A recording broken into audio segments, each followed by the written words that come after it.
2004. En s'approchant de Saturne, la planète aux anneaux et de ses 56 lunes, la sonde spatiale Cassini fait une découverte pratiquement inconcevable. Des conditions pouvant permettre la vie. Et si ces conditions peuvent exister à une telle proximité, que pourrions-nous trouver dans la galaxie suivante, sur une planète semblable à la Terre ?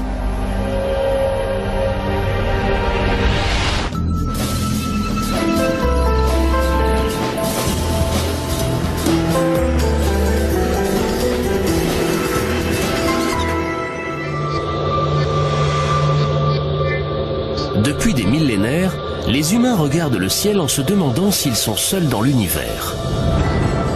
Aujourd'hui, jamais la réponse à cette question n'a été aussi proche de nous.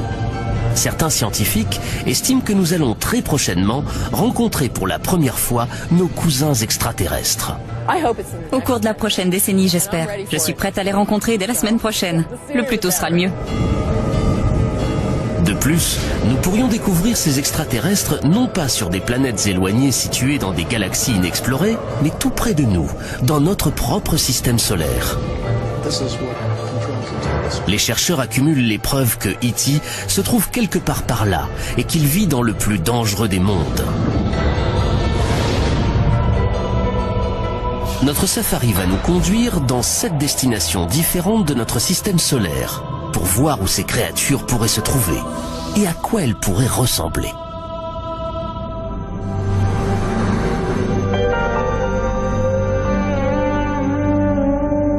Ces territoires exotiques sont terriblement inhospitaliers. La vie telle que nous la concevons y serait instantanément anéantie. Mais la vie extraterrestre est peut-être beaucoup plus résistante que nous ne l'imaginons, comme nous l'apprend un groupe de créatures vivant ici même sur notre planète. Il y a encore quelques décennies, nous étions persuadés que la Terre était unique.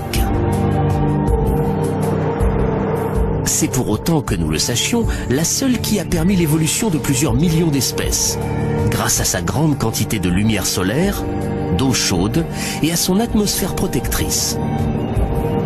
Nous en avons logiquement conclu que la vie avait besoin de chacun de ces éléments. Conclusion qui a exclu tous les autres mondes connus de notre système solaire. Mais ensuite, les biologistes ont commencé à passer au crible certaines des zones les plus sombres et les plus froides de la Terre. Et à leur grande surprise, ils ont trouvé des créatures vivantes. Les biologistes ont baptisé ces organismes extrémophiles. Certains d'entre eux n'ont besoin ni de lumière ni d'oxygène. D'autres survivent sous une formidable pression atmosphérique. Il semble que la vie peut surgir pratiquement n'importe où. Dans l'Antarctique par exemple, après avoir fouillé pendant des années ce paysage aride et gelé, les scientifiques doutaient de trouver une quelconque forme de vie. Mais en 1999, une équipe d'explorateurs a extrait de la roche située à 2 mètres sous la glace. Ce qu'ils ont découvert les a abasourdis. Lorsqu'ils ont fendu la roche, ils se sont aperçus qu'elle regorgeait de minuscules créatures.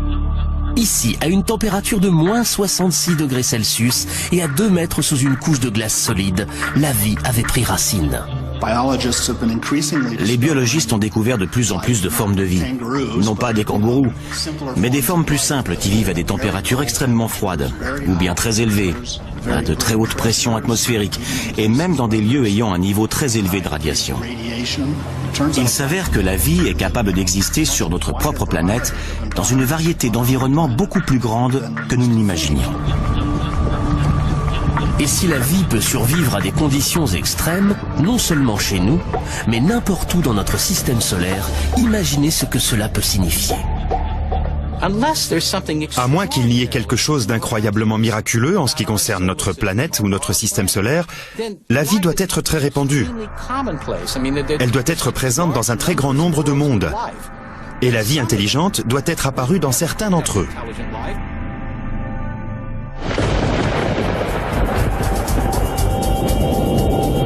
Au commencement, nous avons tous été un jour des extrémophiles. Notre Terre était une planète aussi mortelle que n'importe quelle autre. Pendant le premier milliard d'années de son existence, notre planète a été impitoyablement pilonnée par des débris cosmiques. Ces impacts ont transformé sa surface en une infernale étuve bouillonnante où la vie était impossible. Mais une fois que le système solaire s'est stabilisé et que la Terre a commencé à refroidir, l'eau est apparue, ouvrant la route à la vie. En 1953, lors d'une expérience de laboratoire, le chercheur Stanley Miller a démontré à quel point la vie était apparue facilement sur Terre. Il a combiné de l'eau avec de l'hydrogène, du méthane et de l'ammoniac, éléments qui composaient à l'origine l'atmosphère terrestre. Il a ensuite soumis cette solution à des décharges électriques censées simuler des éclairs. Le résultat qu'il a obtenu a bouleversé le monde. Miller avait créé des molécules organiques appelées acides aminés, les protéines de base de tout organisme vivant. Si des éclairs ont permis de faire surgir la vie sur Terre, pourrait-il avoir fait de même sur d'autres planètes? Les sondes galactiques ont désormais trouvé dans notre système solaire les ingrédients dont Miller s'est servi pour son expérience, y compris un élément essentiel à la vie. L'un des éléments que chaque forme de vie connue sur Terre possède, c'est l'eau liquide.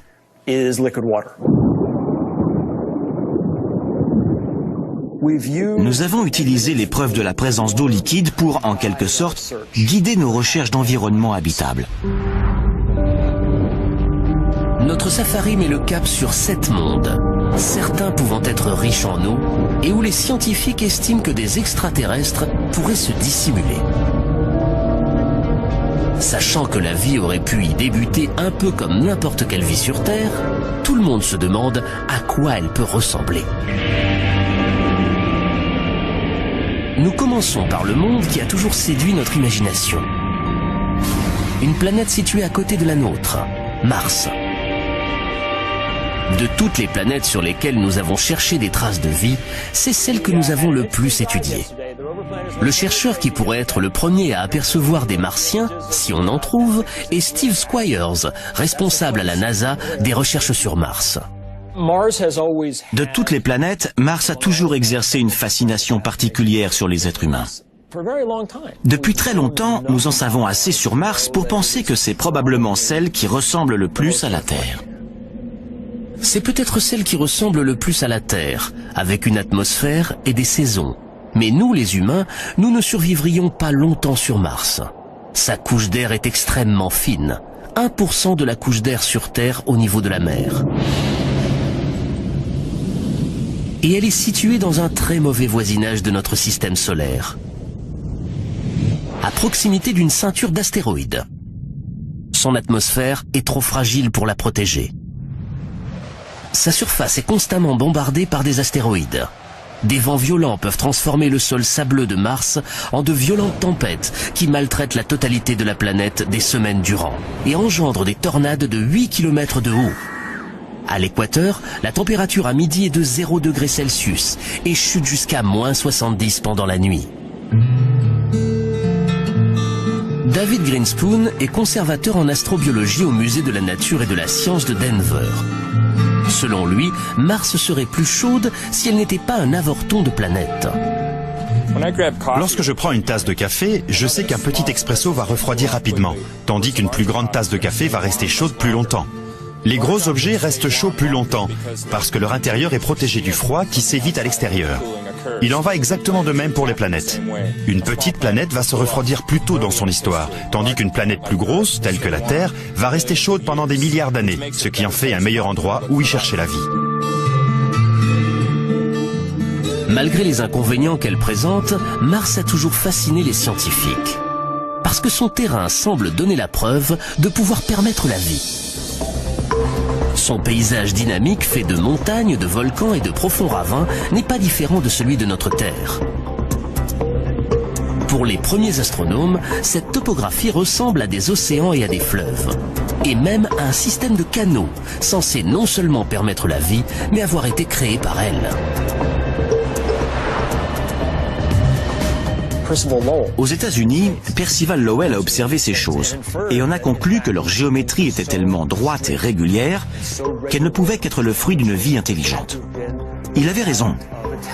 Le problème, c'était que la vie était du mauvais côté du télescope.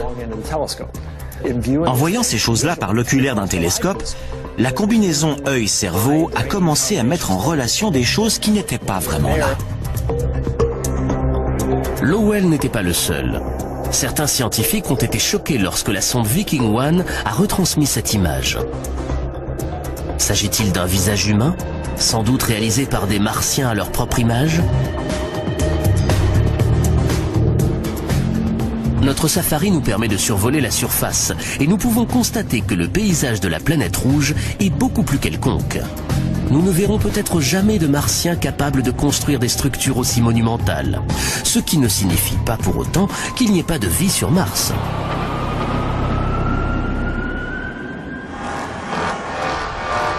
Jusqu'à récemment, nous n'avons jamais vraiment su où chercher une éventuelle vie extraterrestre dans notre système solaire.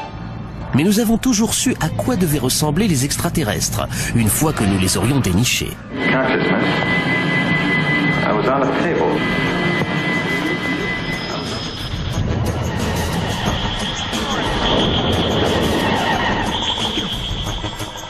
Généralement, il y a toujours un soupçon de terrien chez les extraterrestres. Hostiles ou aimables, ils ont toujours tendance à ressembler à des images mutantes de nous-mêmes. 2 bras, 2 jambes, un nez, une bouche et aucun sens de l'humour. C'est ce à quoi ils ressemblent la plupart du temps dans les films. En tant qu'astronome en chef à l'Institut de recherche d'une intelligence extraterrestre de Californie, Seth Shostak a passé sa vie à écouter les ondes radio d'une lointaine société extraterrestre. Il n'y a aucune raison de supposer qu'ils vont nous ressembler, ni même penser ou se comporter de la même façon que nous, ou avoir un langage. Prenez l'infinie variété de vie sur Terre et vous constaterez que la vie peut se matérialiser sous toutes sortes de formes. Mais si la vie existe sur Mars, comment pourrait-elle survivre dans des conditions aussi extrêmes ?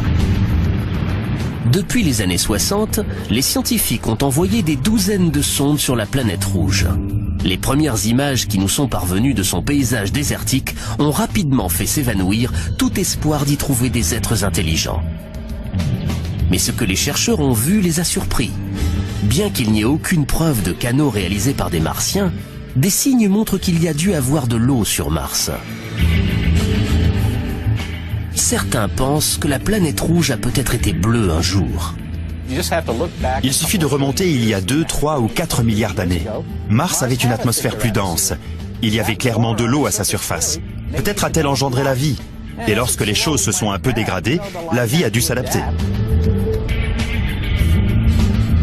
La vie s'est peut-être adaptée et a survécu, car il peut encore y avoir de l'eau liquide en sous-sol. On a découvert entre autres des choses pouvant ressembler à des petits ravins, de minuscules ravins sur les parois des cratères. Mais il existe des preuves indéniables que certains de ces petits ravins se sont formés très récemment, au cours des dernières années.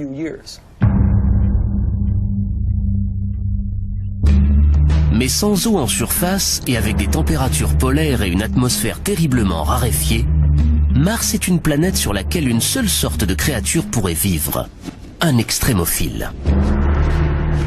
Les extrémophiles se développent dans les pires des environnements. Pour voir où ils pourraient se cacher sur Mars, nous nous rendons dans le Valles Marineris, une énorme crevasse à la surface de Mars, par endroits 20 fois plus large que le Grand Canyon, et dont la profondeur égale presque la hauteur de l'Everest. Des lacs inondaient peut-être autrefois cette vallée, et ces lacs abritaient peut-être des formes de vie. L'eau s'étant tarie, la vie a pu évoluer pour faire face à un environnement devenu plus hostile. Ce n'est que lorsqu'on les trouvera que l'on saura à quoi ressemblent ces extrémophiles. Mais ils pourraient être semblables aux créatures vivant sur Terre dans les milieux les plus extrêmes. Une équipe inhabituelle de biologistes, appelée astrobiologistes, recherche sur Terre les formes de vie que l'on pourrait trouver dans l'espace. L'astrobiologiste Rocco Mancinelli est en quête d'extrémophiles martiens. Si l'eau s'est infiltrée sous la surface, qu'est-elle devenue ensuite? Des poches d'eau de mer se sont formées. Quel genre d'organisme peut vivre dans de l'eau salée? Un organisme halophile.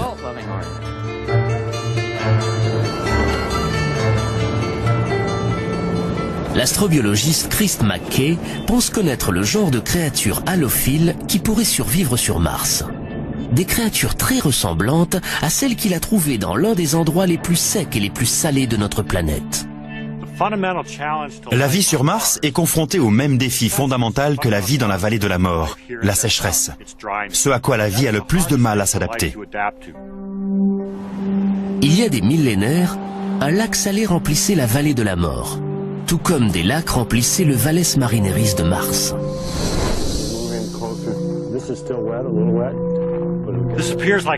On dirait un endroit dépourvu de vie, un immense horizon blanc et vide. Mais pourtant, juste sous la surface se trouvent des couches d'algues et de bactéries. Elles vivent dans un environnement qui, sous de nombreux aspects, est fondamentalement différent de celui que l'on voit en surface. On est dans un endroit qui semble dépourvu de vie, qui semble mort, et pourtant si on creuse, on trouve la vie dissimulée sous la surface.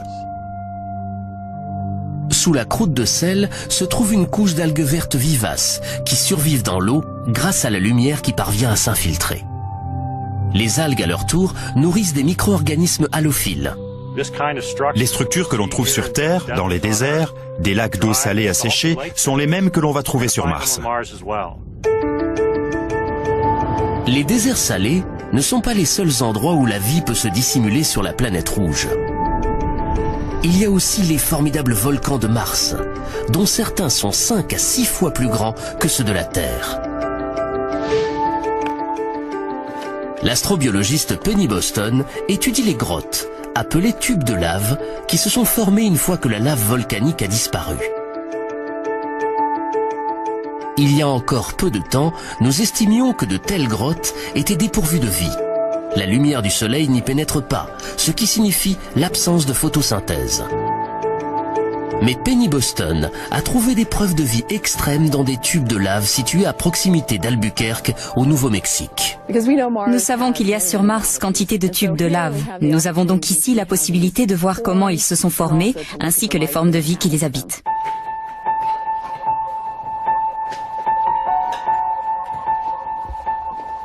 Les extrémophiles que Penny Boston a découverts s'épanouissent. Ils tirent leur énergie des minéraux contenus dans les parois de la grotte. Nous voici près de la paroi et vous pouvez voir ces petites poches blanches qui se développent sur le basalte noir. Chacune de ces poches est une véritable métropole pour ces petites créatures. Elles sont toutes nichées dans ces petites poches sur le basalte. Ces créatures se sont adaptées à ces températures glaciales. Elles ne voient jamais de lumière et se nourrissent de ce qu'elles trouvent dans cet environnement. Y a-t-il des petites créatures semblables à celles-ci dans les grottes situées sous les champs de volcans de Mars? Penny Boston pense que oui. Nous allons trouver la vie et j'espère vivre assez longtemps pour pouvoir être encore là pour voir ça.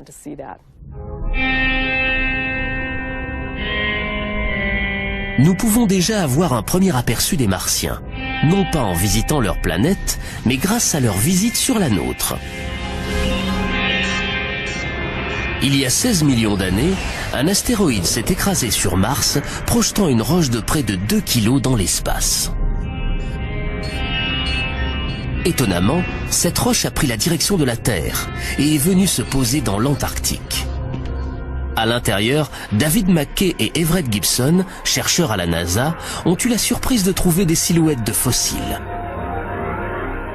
L'eau a creusé de petits tunnels dans la roche. Et dans ces tunnels, les deux hommes ont découvert ce qu'ils estiment être la preuve d'une vie bactérienne. Ce sont des petits microbes. Ils sont morts. Ils sont fossilisés. Dans certains cas, on ne voit même pas de forme, on ne voit que des empreintes ou la preuve qu'ils étaient là. Une vie provenant de Mars?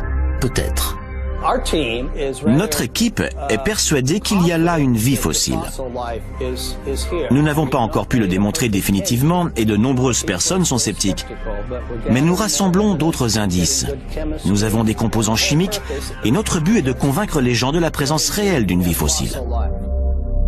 la quête ne fait que débuter. La NASA prévoit d'envoyer sur Mars un module appelé Phoenix. Il va étudier la calotte glaciaire de la planète et sonder à près d'1 mètre de profondeur. La NASA a même le projet d'y envoyer des êtres humains. Ils ne rencontreront sans doute pas les petits hommes verts qui peuplent notre imaginaire. Mais ils pourraient trouver certaines formes de vie. À quoi ressembleront-elles ? Il y a de fortes chances pour qu'elles vivent sous terre et puissent survivre avec très peu d'eau. Peut-être un organisme avec un penchant pour les minéraux, comme les créatures qui peuplent les tubes de lave du Nouveau-Mexique.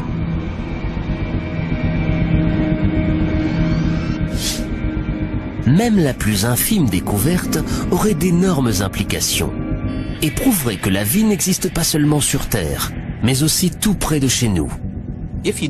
Si on trouve des microbes, même des microbes qui ne sont plus en vie depuis des milliards d'années, cela nous apprend quelque chose d'un très grand intérêt. Cela nous apprend que la vie s'est développée sur une autre planète. Et si la vie s'est développée sur la planète à côté de la nôtre, cela nous apprend que la vie n'est pas un événement improbable, une sorte de miracle qui se serait produit sur Terre et nulle part ailleurs. Cet événement s'est sans doute produit partout. Et Mars n'est que notre première étape. Notre safari va nous conduire vers des lieux encore plus extrêmes, où n'importe quelle forme de vie serait totalement incroyable.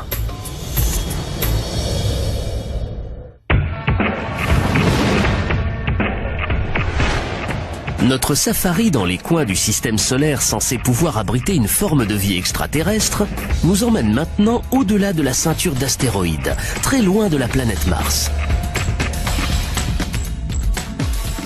Ici se trouve le royaume de Jupiter. Mais cette planète, la plus grosse de notre système solaire, est très hostile à la vie, à cause de ses gaz toxiques et de son accablante gravité. Non seulement il fait terriblement froid sur Jupiter, mais son atmosphère est aussi très épaisse, des dizaines de milliers de kilomètres d'épaisseur. Elle est chargée d'ammoniac et de méthane, le genre de choses qu'on utilise pour nettoyer les toilettes. Mais Jupiter a, à notre connaissance, plus de 60 lunes. À première vue, ces lunes ne sont pas des lieux où chercher une forme de vie extraterrestre. Leurs atmosphères sont très fines et elles sont glaciales. La température sur Callisto est de moins 250 degrés Celsius.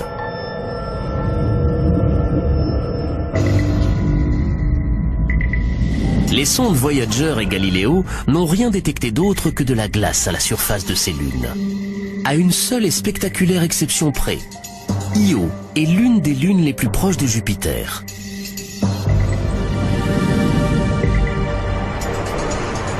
Lorsque la NASA a envoyé Voyager 1 sur Io en 1979, les astronomes ont eu la surprise de trouver sa surface couverte de gigantesques volcans. Io possède la plus grande activité volcanique du système solaire. Des matériaux volcaniques jaillissent constamment de sa surface.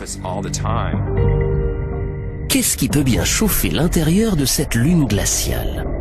Étonnamment, c'est la force de gravité de Jupiter. La planète géante exerce une colossale attraction gravitationnelle sur ses satellites. Plus la Lune est proche, et plus grande est la force, si grande qu'elle peut étirer leur croûte. Mais certains de ces satellites ont des orbites elliptiques. En s'approchant de Jupiter, leur croûte s'étire vers elle. Et lorsqu'ils s'en éloignent, leur croûte reprend sa forme sphérique. Ce mouvement constant crée des frictions dans les entrailles de la Lune. Et la friction génère de la chaleur.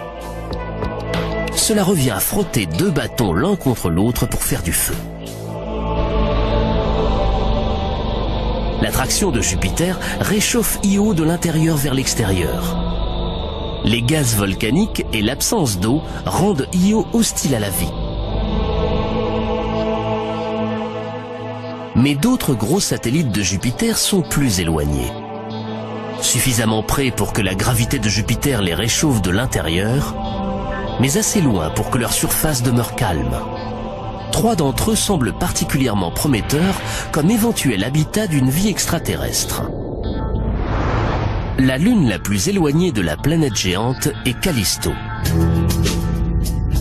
En surface, Callisto ressemble à notre lune, déchirée et ravagée par les innombrables chocs d'astéroïdes. Ces impacts ont pu faire fondre la glace pendant de brèves périodes, permettant à la vie de prendre pied. Mais en 1998, l'astronef Galileo a repéré un incubateur beaucoup plus prometteur, bien en dessous de la surface de Callisto. Des roches radioactives et une pression colossale dans son noyau chauffent l'intérieur de Callisto. La chaleur a pu faire fondre la calotte glaciaire par en dessous, créant ainsi un océan caché. Et un océan caché pourrait signifier une vie cachée. En volant plus près de Jupiter, nous découvrons sa plus grosse lune, Ganymède. Ganymède est aussi terriblement accidentée. Des crêtes se dressent au-dessus de sa surface, tout comme les sillons d'un pneu. Ces points lumineux sont des cratères ayant jusqu'à 5 km de diamètre et probablement remplis de gel. Mais ces photos nous donnent le plus fascinant indice sur l'endroit où la vie pourrait se cacher. Elles montrent des glaciers en mouvement. Des glaciers ressemblant à ceux de la Terre. Les glaciers mouvants de Ganymède pourraient aussi être le signe d'une source de chaleur à l'intérieur. Donc, tout comme Callisto, Ganymède pourrait posséder un océan caché, enterré sous 200 km de glace. Mais la troisième lune de cette étape de notre safari est la plus intrigante. Elle s'appelle Europa. Des trois, c'est elle qui est la plus proche de Jupiter. Cette proximité de la planète géante signifie que le noyau d'Europa pourrait être très chaud, beaucoup plus chaud que ceux de Callisto et de Ganymède. Mais sa surface demeure glaciale. Une puissante combinaison pour la vie, car il pourrait y avoir une zone tempérée où le froid et le chaud se rencontrent. Des fissures gigantesques entaillent l'épaisse croûte de glace d'Europa, signe que la glace dérive constamment. Nous observons les mêmes crevasses sur notre planète dans les couches de glace qui recouvrent l'océan Arctique. La croûte d'Europa dérive peut-être sur le plus vaste océan du système solaire. Un océan 2 fois plus grand que tous ceux de la Terre réunis. Les cicatrices d'Europa constituent des preuves solides de la présence d'eau liquide sous notre propre planète. Cette eau pourrait en faire notre plus grande chance de trouver une forme de vie dans notre système solaire. S'ils existent, il y a de grandes chances qu'au moins certains de ces océans soient là depuis très longtemps, 4 milliards d'années ou un peu plus. Et il semble très plausible qu'en 4 milliards d'années, quelque chose ait vu le jour dans un océan d'eau. L'environnement dans l'océan d'Europa est peut-être aussi propice à la vie que celui de nos océans. D'ailleurs, des créatures de la planète Terre pourraient sans doute vivre dans l'océan d'Europa. Mais les océans d'Europa doivent être glacés. Et la lumière du soleil n'y pénètre jamais, à cause du couvercle de glace qui devrait avoir 15 km d'épaisseur. On n'aurait sans doute jamais pensé qu'il puisse y avoir de la vie sans une découverte révolutionnaire faite au large des côtes de l'équateur. Dans le Pacifique, à des kilomètres de profondeur, des biologistes ont découvert des communautés prospères de vers tubicoles, de crabes et même de calamars. Ces créatures s'épanouissent malgré les ténèbres totales, le froid extrême et la pression des profondeurs de l'océan. Elles se nourrissent de bactéries qui tirent leur énergie non pas du soleil, mais des produits chimiques qui jaillissent du lit de l'océan. On pourrait trouver de telles cheminées volcaniques sur Europa, subvenant aux besoins de leur propre réseau de vie. Pour le savoir, la NASA voudrait envoyer un module à la surface d'Europa. Certains voudraient envoyer un cryobot, un robot pouvant faire fondre la glace et envoyer une sonde dans le liquide situé en dessous. Ce n'est pas très difficile à faire. Il suffit de faire fondre un passage, non pas de quelques centaines de mètres, mais peut-être d'une dizaine de kilomètres de glace. Et envoyer en dessous une ligne de pêche avec une caméra vidéo équipée d'une ampoule et regarder ce qui se passe autour.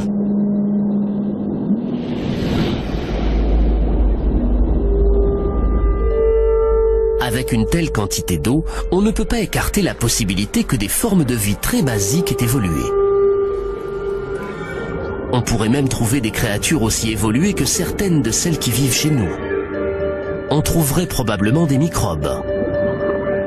Mais rien que ça serait déjà une modification océanique de la façon dont nous concevons l'apparition et l'évolution de la vie. Europa est chaude. Mais que se passerait-il si la planète était l'une des plus froides que l'on connaisse? Ou si ces lacs étaient remplis de produits chimiques toxiques et non d'eau? Tels sont les mondes que nous allons découvrir, tandis que notre safari s'enfonce plus profondément dans l'espace. Nous nous dirigeons maintenant à 1 milliard de kilomètres de la Terre, à 1 milliard de kilomètres de la lumière et de la chaleur, au-delà de Jupiter, vers la seconde planète la plus grosse de notre système solaire.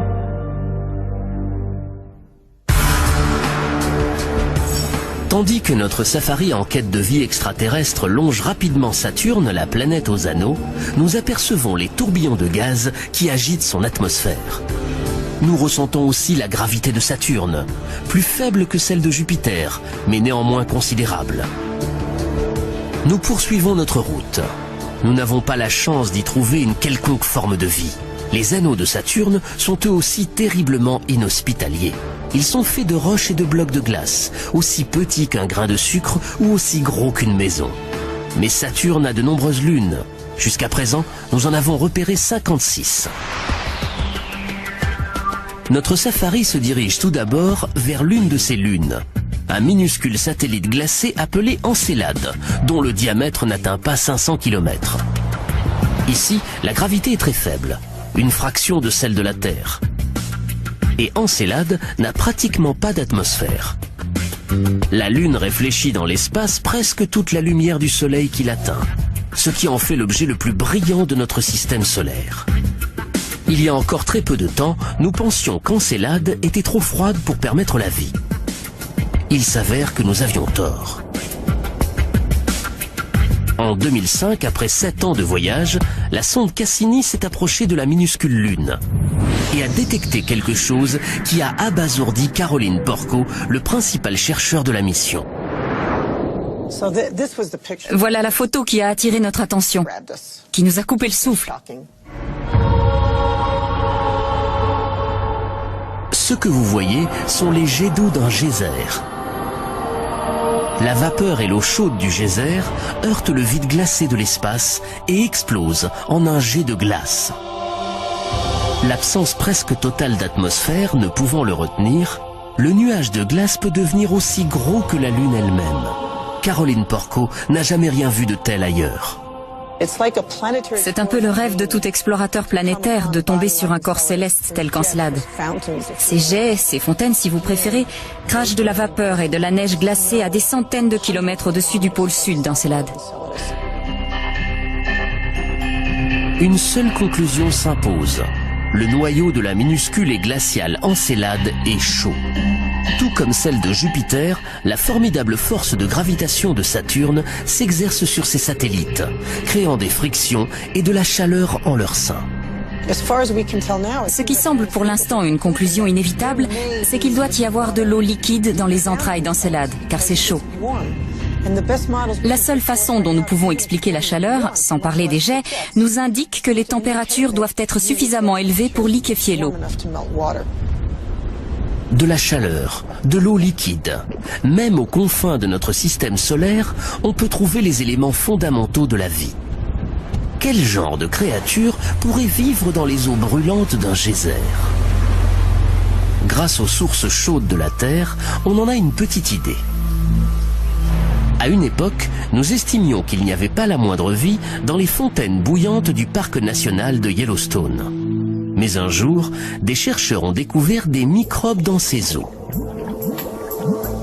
Des microbes se nourrissant des produits chimiques dissous dans l'eau. Aujourd'hui, on les appelle thermophiles. Les plus robustes peuvent s'épanouir dans des eaux bouillantes. Pourrait-il y avoir des thermophiles sur Encelade? Pour le découvrir, nous allons aller voir de plus près. Il fait trop froid pour que quoi que ce soit puisse vivre à proximité de la surface. Les températures y atteignent moins 200 degrés Celsius. Mais dans l'eau chaude souterraine, dans le jet glacé qui s'élève au-dessus d'Encelade, les sondes de Cassini ont trouvé du gaz carbonique et du méthane, éléments capables de nourrir la vie, tout comme les produits chimiques des sources de Yellowstone nourrissent les microbes qui y vivent. Nous avons là un corps qui a très vraisemblablement de l'eau liquide en son sein. Nous avons vu qu'il y a des composants organiques de base et une multitude de choses qui en font, à mon avis, le corps céleste offrant le plus grand intérêt astrobiologique de notre système solaire.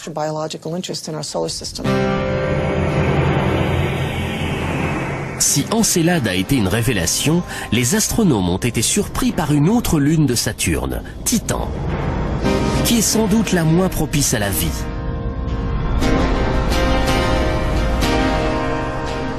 Titan ne reçoit qu'une dose limitée de lumière solaire, près de 1000 fois moins que la Terre. Les sondes envoyées sur Titan ont détecté de la glace, mais aucune trace d'eau liquide. Et à une température de moins 200 degrés Celsius, cette glace est aussi dure que de la roche. Qu'est-ce qui pourrait bien faire de Titan un environnement prometteur pour une vie extraterrestre ? Étonnamment, à bien des égards, Titan ressemble à la Terre, mais pas à la Terre que nous connaissons.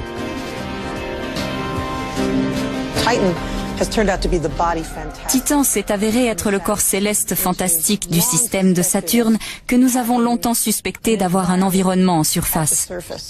Non seulement semblable au genre d'environnement que nous avons sur Terre, mais même, croyez-le ou pas, semblable au genre d'environnement qu'il y avait sur Terre avant l'apparition de la vie.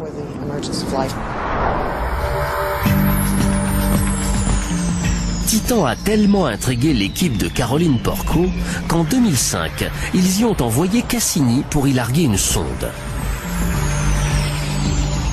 C'était la mission de surface la plus éloignée qui ait jamais été tentée.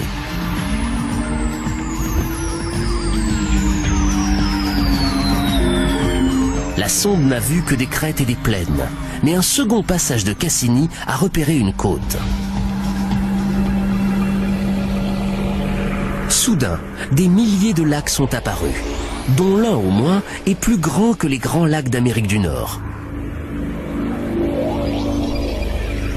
C'était la première fois que de l'eau liquide était détectée à la surface d'un autre corps céleste. On dirait un peu le Minnesota, sauf qu'il n'y a pas d'eau dans les lacs, mais du gaz naturel liquide. Mais le gaz naturel liquide est un liquide. Et ceci n'est pas de la neige. Ce sont des flocons de méthane. Tout comme la Terre, Titan a des conditions météorologiques. Mais elles sont d'une nature plutôt psychédélique. Il s'y produit même des ouragans de méthane. Ce n'est pas de l'eau, c'est du méthane qui fait exactement les mêmes choses. Il pleut, il s'évapore, coule dans les rivières. Il y a donc sur Titan quelque chose qui fait ce que l'eau fait sur Terre, mais c'est du méthane. Vous pouvez imaginer à quoi ressemble Titan en regardant ce paysage. Peignez le ciel en orange pour la brume organique et gardez cette étendue blanche. L'eau solide, la glace dure comme de la roche vu les conditions qui règnent sur Titan. Et le liquide est du méthane liquide. Un tel paysage a pu exister sur Terre il y a 4 milliards d'années.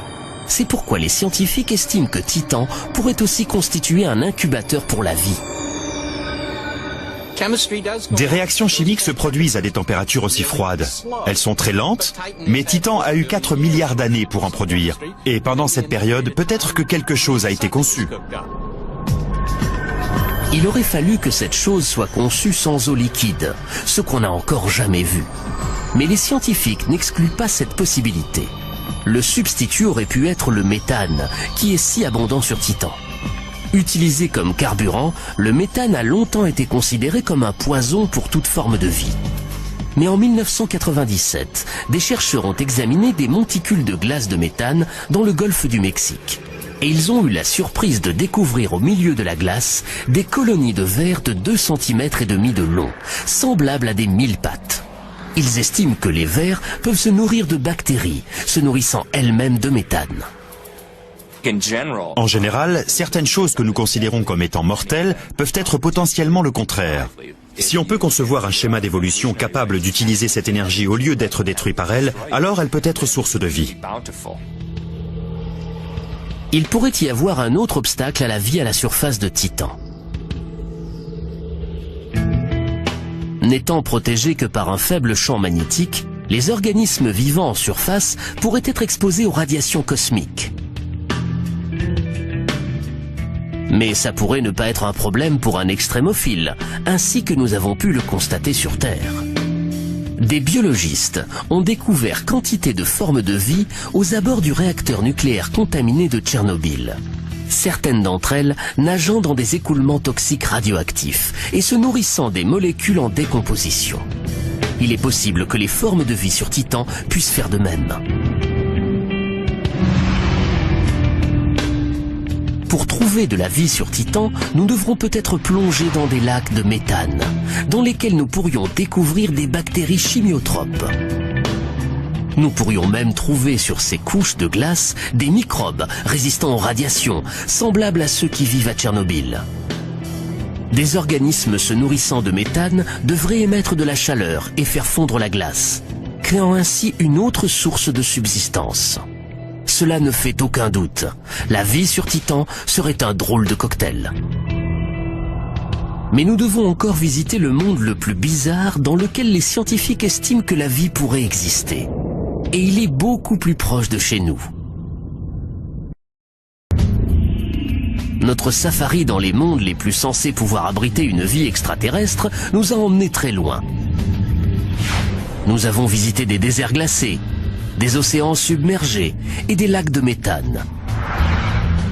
Mais le monde que nous nous apprêtons à visiter est peut-être le plus extrême de tous. Pour notre dernière étape, nous repartons en direction de la Terre, vers Vénus, notre plus proche voisine dans le système solaire. Si la vie peut survivre ici, alors elle pourrait exister pratiquement n'importe où.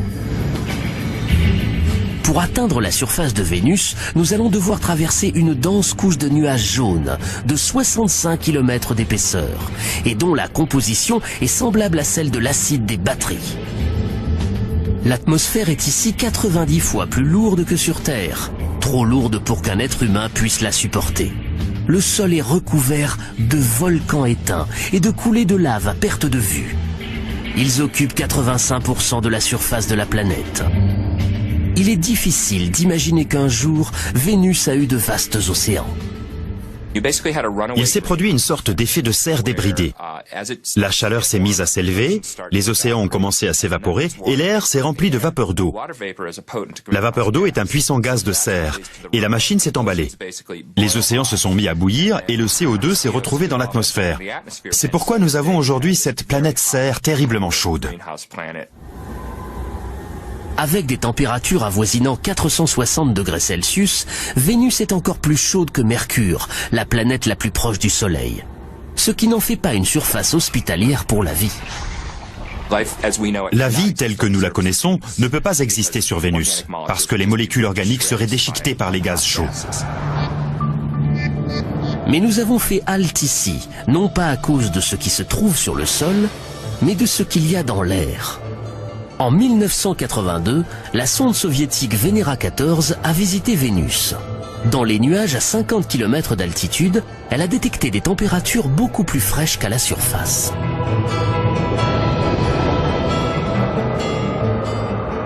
De plus, elle a trouvé la molécule indispensable à la vie, H2O. Jusqu'à présent, toute l'eau que nous avons découverte en dehors de la Terre était solide et gelée. Il n'y a que dans les nuages au-dessus de Vénus que nous en avons découvert sous forme de vapeur. Un possible incubateur de vie. Mais les nuages de Vénus sont aussi remplis de soufre, extrêmement acide. Autrefois, nous pensions que rien ne pouvait vivre dans le soufre. Mais les scientifiques ont analysé l'une des eaux les plus acides de la Terre, suintant d'une mine de Californie.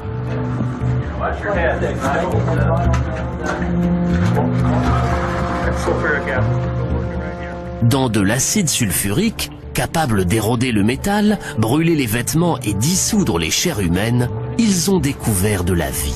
Des extrémophiles chimiotropes. Ces organismes se nourrissent de composés du soufre, tels que le sulfure de fer, mangeant le fer et rejetant le soufre. De tels extrémophiles flottent-ils dans le ciel de Vénus ? L'astrobiologiste David Grinspoon aime à penser que c'est possible. Peut-être y a-t-il dans les nuages de Vénus des organismes à base de soufre.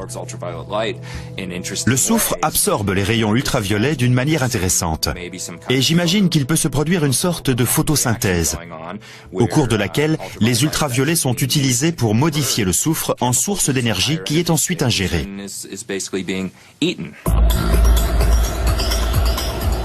À quoi ressembleraient ces extraterrestres si nous les trouvions ? Ils devraient être capables de supporter de très hautes températures, une énorme pression atmosphérique. Ils devraient aussi pouvoir s'épanouir dans des concentrations d'acide, mortelles pour la plupart des formes de vie. Peut-être pourrait-il être une forme plus résistante de ces extrémophiles chimiotropes de la mine de Californie. Nous continuons de découvrir qu'il y a de la vie dans des endroits que nous considérions comme totalement inhospitaliers.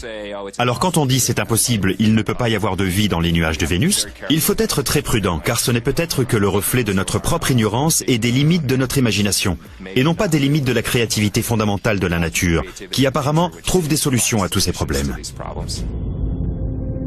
Tandis que notre safari regagne le monde bleu accueillant et frais de la Terre, nous pouvons voir pourquoi nous aimons tant les cadeaux qu'il fait à la vie. Mais comme nous l'avons appris, même les environnements les plus extrêmes peuvent abriter des formes de vie. Les extrémophiles ressemblent peut-être à la première forme de vie de notre univers. Ils pourraient même être la plus répandue. Pourrait-il avoir évolué au-delà de ses modestes débuts ? Pourrait-il aussi y avoir là-bas une vie intelligente ? Depuis plus de 40 ans, les scientifiques du SETI Institute de Californie fouillent le ciel en quête de réponse à cette question. Seth Shostak, astronome en chef, pense qu'il reconnaîtra le son de la vie extraterrestre lorsqu'il l'entendra. Nous avons plusieurs projets pour essayer de trouver ces signaux. Les principaux sont nos recherches radio. Nous utilisons toute une collection d'antennes que nous pointons vers les systèmes stellaires proches et dont nous pensons que c'est le genre d'étoile qui pourrait avoir une planète semblable à la Terre. Nous les pointons dans ces directions dans l'espoir de capter un signal qui nous apprendrait que quelqu'un là-bas est suffisamment intelligent pour construire un émetteur. Notre safari n'a jamais quitté la Terre. Récemment, des astronomes ont aussi capturé suffisamment de lumière provenant des planètes de lointains systèmes solaires pour en déduire leur composition chimique. Ils ont découvert des éléments pouvant permettre la formation d'ARN, l'un des éléments fondateurs de la vie sur Terre. À 20 années-lumière d'ici, dans la constellation de la Balance, une équipe d'astronomes européens a découvert une planète qui pourrait être assez chaude pour avoir de l'eau liquide en surface, tout comme la Terre. En attendant, dans les années 70, 4 astronefs ont été lancés en direction des confins de notre galaxie. À bord de 2 d'entre eux se trouve une carte de notre système solaire et l'image d'un homme et d'une femme. 2 autres transportent de l'uranium, dont le niveau de décomposition doit permettre de dater la sonde quel que soit le langage. Ils transportent aussi ce qui pourrait être le message le plus universel de tous, un enregistrement comprenant entre autres une composition de Bach. Mais n'attendez pas d'avoir des nouvelles bientôt. Ces cartes postales intergalactiques de la Terre mettront 80 000 ans avant d'atteindre l'étoile la plus proche. Notre quête de vie au-delà de la Terre ne fait que débuter. Il y a encore des milliards de planètes à explorer. Chacune d'entre elles détient une fascinante possibilité de vie, même de vie intelligente. Face à cette immensité, il me semble tout à fait déraisonnable de penser que nous sommes seuls au monde. La question de savoir si nous sommes seuls est à mon avis primordiale pour les êtres humains. Si on a une conscience, on doit se poser cette question. Quelque part, dans une galaxie connue ou inconnue, quelque chose ou quelqu'un est peut-être en train de lever les yeux vers le ciel et de scruter la Voie lactée en se demandant « Y a-t-il de la vie là-bas »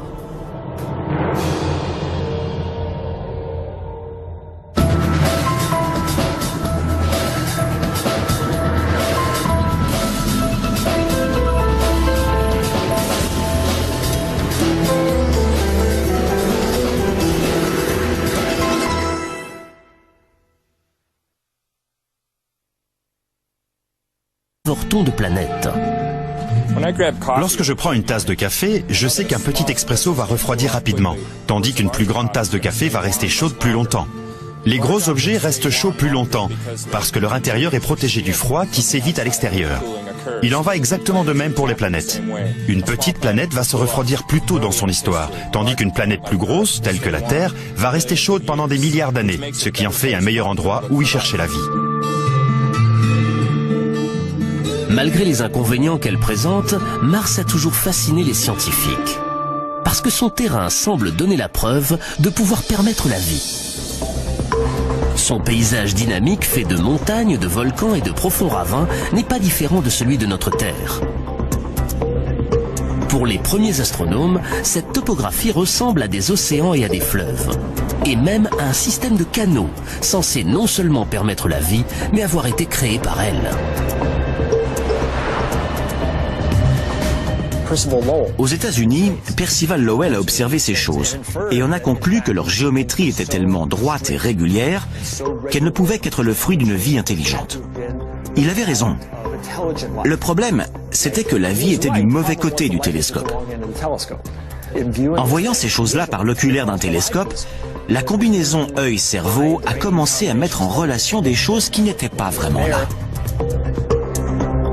Lowell n'était pas le seul. Certains scientifiques ont été choqués lorsque la sonde Viking 1 a retransmis cette image. S'agit-il d'un visage humain, sans doute réalisé par des Martiens à leur propre image? Notre safari nous permet de survoler la surface et nous pouvons constater que le paysage de la planète rouge est beaucoup plus quelconque. Nous ne verrons peut-être jamais de Martiens capables de construire des structures aussi monumentales, ce qui ne signifie pas pour autant qu'il n'y ait pas de vie sur Mars.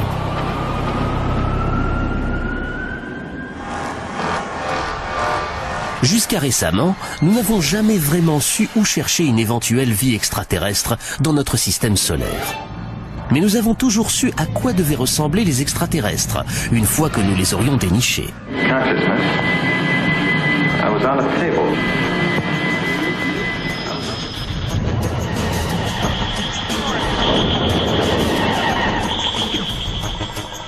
Généralement, il y a toujours un soupçon de terrien chez les extraterrestres. Hostiles ou aimables, ils ont toujours tendance à ressembler à des images mutantes de nous-mêmes. 2 bras, 2 jambes, un nez, une bouche et aucun sens de l'humour. C'est ce à quoi ils ressemblent la plupart du temps dans les films. En tant qu'astronome en chef à l'Institut de recherche d'une intelligence extraterrestre de Californie, Seth Shostak a passé sa vie à écouter les ondes radio d'une lointaine société extraterrestre. Il n'y a aucune raison de supposer qu'ils vont nous ressembler, ni même penser ou se comporter de la même façon que nous, ou avoir un langage. Prenez l'infinie variété de vie sur Terre et vous constaterez que la vie peut se matérialiser sous toutes sortes de formes. Mais si la vie existe sur Mars, comment pourrait-elle survivre dans des conditions aussi extrêmes? Depuis les années 60, les scientifiques ont envoyé des douzaines de sondes sur la planète rouge. Les premières images qui nous sont parvenues de son paysage désertique ont rapidement fait s'évanouir tout espoir d'y trouver des êtres intelligents. Mais ce que les chercheurs ont vu les a surpris. Bien qu'il n'y ait aucune preuve de canaux réalisés par des Martiens, des signes montrent qu'il y a dû avoir de l'eau sur Mars.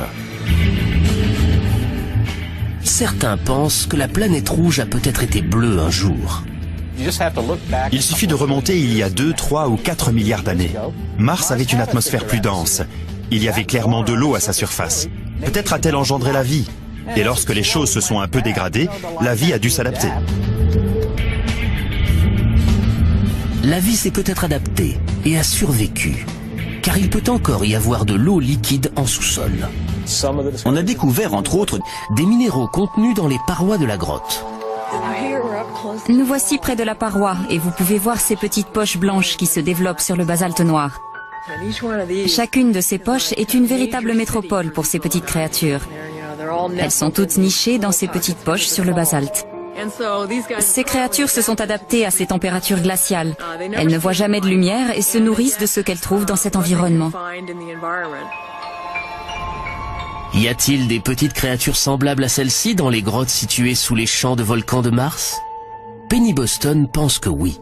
Nous allons trouver la vie. Et j'espère vivre assez longtemps pour pouvoir être encore là pour voir ça.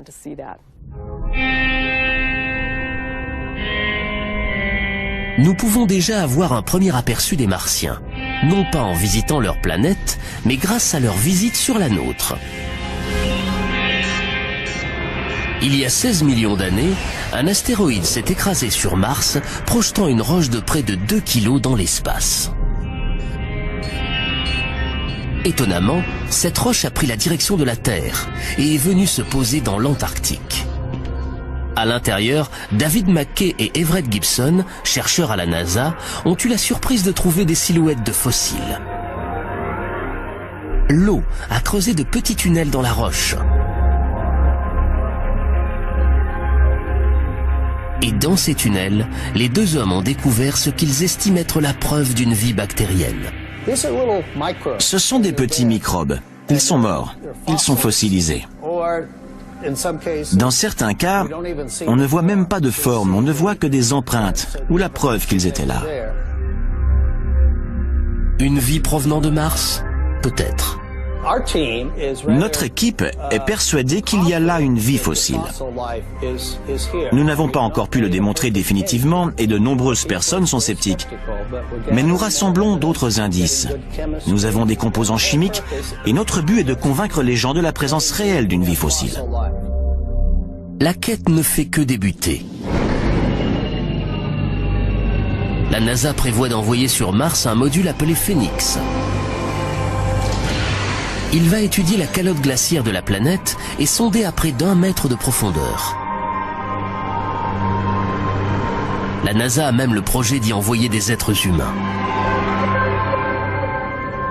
Ils ne rencontreront sans doute pas les petits hommes verts qui peuplent notre imaginaire. Mais ils pourraient trouver certaines formes de vie. À quoi ressembleront-elles ? Il y a de fortes chances pour qu'elles vivent sous terre et puissent survivre avec très peu d'eau. Peut-être un organisme avec un penchant pour les minéraux, comme les créatures qui peuplent les tubes de lave du Nouveau-Mexique.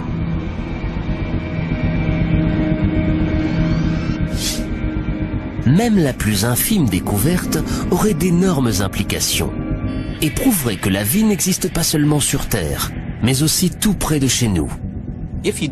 Si on trouve des microbes, même des microbes qui ne sont plus en vie depuis des milliards d'années, cela nous apprend quelque chose d'un très grand intérêt. Cela nous apprend que la vie s'est développée sur une autre planète. Et si la vie s'est développée sur la planète à côté de la nôtre, cela nous apprend que la vie n'est pas un événement improbable, une sorte de miracle qui se serait produit sur Terre et nulle part ailleurs. Cet événement s'est sans doute produit partout. Et Mars n'est que notre première étape. Notre safari va nous conduire vers des lieux encore plus extrêmes, où n'importe quelle forme de vie serait totalement incroyable.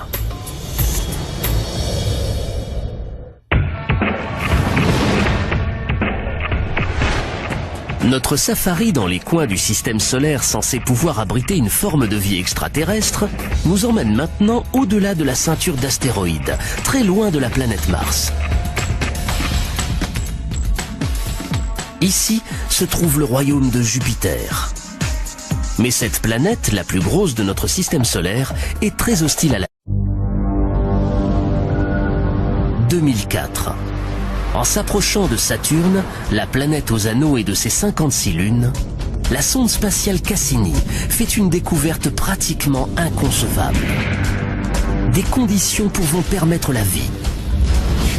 Et si ces conditions peuvent exister à une telle proximité, que pourrions-nous trouver dans la galaxie suivante, sur une planète semblable à la Terre ?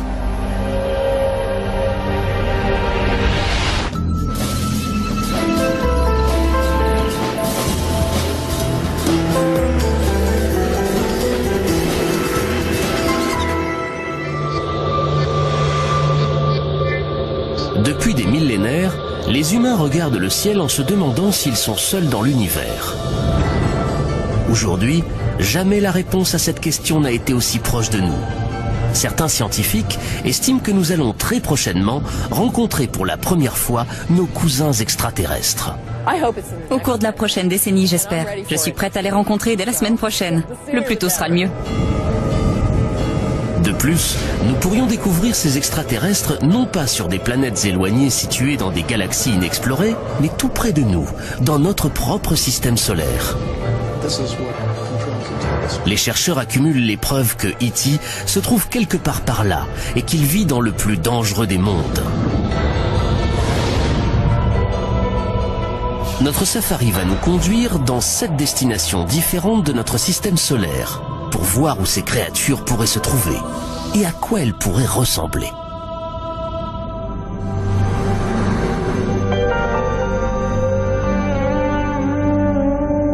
Ces territoires exotiques sont terriblement inhospitaliers. La vie telle que nous la concevons y serait instantanément anéantie. Mais la vie extraterrestre est peut-être beaucoup plus résistante que nous ne l'imaginons, comme nous l'apprend un groupe de créatures vivant ici même sur notre planète. Il y a encore quelques décennies, nous étions persuadés que la Terre était unique. C'est pour autant que nous le sachions, la seule qui a permis l'évolution de plusieurs millions d'espèces, grâce à sa grande quantité de lumière solaire, d'eau chaude et à son atmosphère protectrice. Nous en avons logiquement conclu que la vie avait besoin de chacun de ces éléments. Conclusion qui a exclu tous les autres mondes connus de notre système solaire. Mais ensuite, les biologistes ont commencé à passer au crible certaines des zones les plus sombres et les plus froides de la Terre. Et à leur grande surprise, ils ont trouvé des créatures vivantes. Les biologistes ont baptisé ces organismes extrémophiles. Certains d'entre eux n'ont besoin ni de lumière ni d'oxygène. D'autres survivent sous une formidable pression atmosphérique. Il semble que la vie peut surgir pratiquement n'importe où. Dans l'Antarctique par exemple, après avoir fouillé pendant des années ce paysage aride et gelé, les scientifiques doutaient de trouver une quelconque forme de vie. Mais en 1999, une équipe d'explorateurs a extrait de la roche située à 2 mètres sous la glace. Ce qu'ils ont découvert les a abasourdis. Lorsqu'ils ont fendu la roche, ils se sont aperçus qu'elle regorgeait de minuscules créatures. Ici, à une température de moins 66 degrés Celsius et à 2 mètres sous une couche de glace solide, la vie avait pris racine. Les biologistes ont découvert de plus en plus de formes de vie. Non pas des kangourous, mais des formes plus simples qui vivent à des températures extrêmement froides, ou bien très élevées, à de très hautes pressions atmosphériques, et même dans des lieux ayant un niveau très élevé de radiation. Il s'avère que la vie est capable d'exister sur notre propre planète dans une variété d'environnements beaucoup plus grande que nous ne l'imaginions. Et si la vie peut survivre à des conditions extrêmes, non seulement chez nous, mais n'importe où dans notre système solaire, imaginez ce que cela peut signifier. À moins qu'il n'y ait quelque chose d'incroyablement miraculeux en ce qui concerne notre planète ou notre système solaire, la vie doit être très répandue. Elle doit être présente dans un très grand nombre de mondes. Et la vie intelligente doit être apparue dans certains d'entre eux.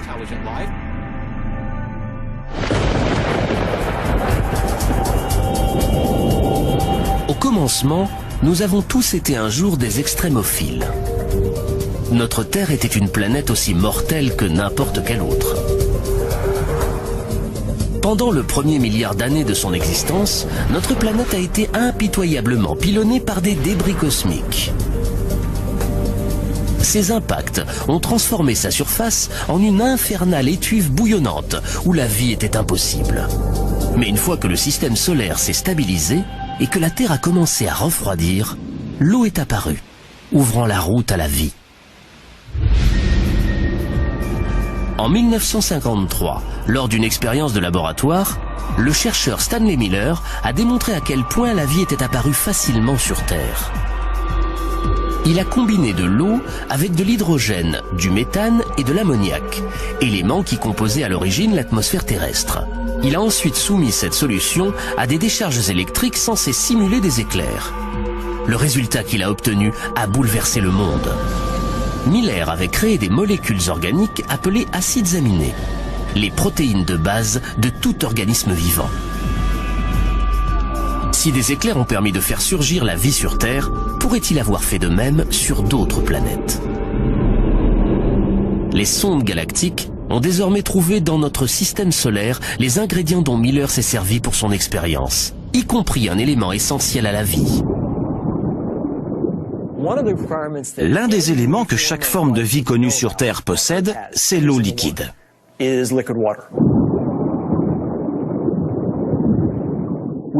Nous avons utilisé les preuves de la présence d'eau liquide pour, en quelque sorte, guider nos recherches d'environnement habitable. Notre safari met le cap sur 7 mondes, certains pouvant être riches en eau et où les scientifiques estiment que des extraterrestres pourraient se dissimuler. Sachant que la vie aurait pu y débuter un peu comme n'importe quelle vie sur Terre, tout le monde se demande à quoi elle peut ressembler. Nous commençons par le monde qui a toujours séduit notre imagination. Une planète située à côté de la nôtre, Mars. De toutes les planètes sur lesquelles nous avons cherché des traces de vie, c'est celle que nous avons le plus étudiée. Le chercheur qui pourrait être le premier à apercevoir des Martiens, si on en trouve, est Steve Squyres, responsable à la NASA des recherches sur Mars. De toutes les planètes, Mars a toujours exercé une fascination particulière sur les êtres humains. Depuis très longtemps, nous en savons assez sur Mars pour penser que c'est probablement celle qui ressemble le plus à la Terre.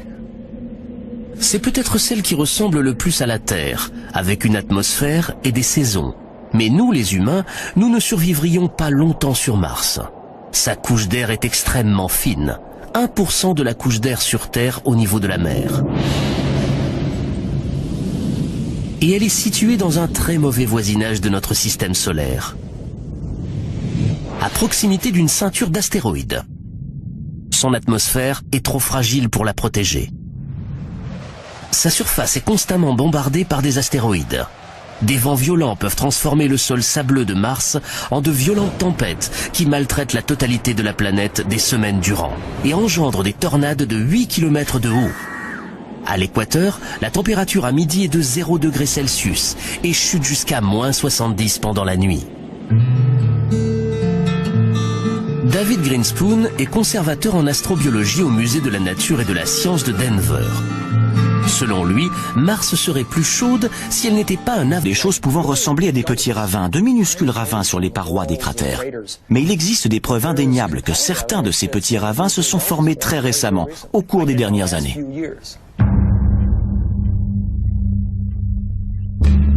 Mais sans eau en surface et avec des températures polaires et une atmosphère terriblement raréfiée, Mars est une planète sur laquelle une seule sorte de créature pourrait vivre. Un extrémophile. Les extrémophiles se développent dans les pires des environnements. Pour voir où ils pourraient se cacher sur Mars, nous nous rendons dans le Valles Marineris, une énorme crevasse à la surface de Mars, par endroits 20 fois plus large que le Grand Canyon, et dont la profondeur égale presque la hauteur de l'Everest. Des lacs inondaient peut-être autrefois cette vallée. Et ces lacs abritaient peut-être des formes de vie. L'eau s'étant tarie, la vie a pu évoluer pour faire face à un environnement devenu plus hostile. Ce n'est que lorsqu'on les trouvera que l'on saura à quoi ressemblent ces extrémophiles. Mais ils pourraient être semblables aux créatures vivant sur Terre dans les milieux les plus extrêmes. Une équipe inhabituelle de biologistes, appelée astrobiologistes, recherche sur Terre les formes de vie que l'on pourrait trouver dans l'espace. L'astrobiologiste Rocco Mancinelli est en quête d'extrémophiles martiens. Si l'eau s'est infiltrée sous la surface, qu'est-elle devenue ensuite? Des poches d'eau de mer se sont formées. Quel genre d'organisme peut vivre dans de l'eau salée? Un organisme halophile.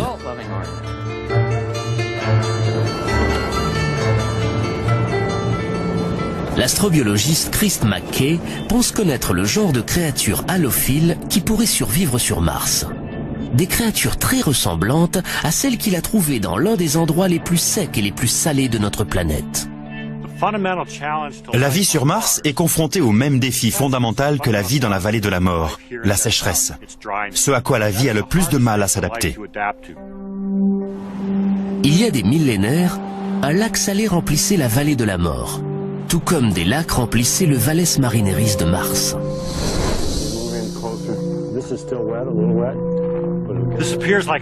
On dirait un endroit dépourvu de vie, un immense horizon blanc et vide.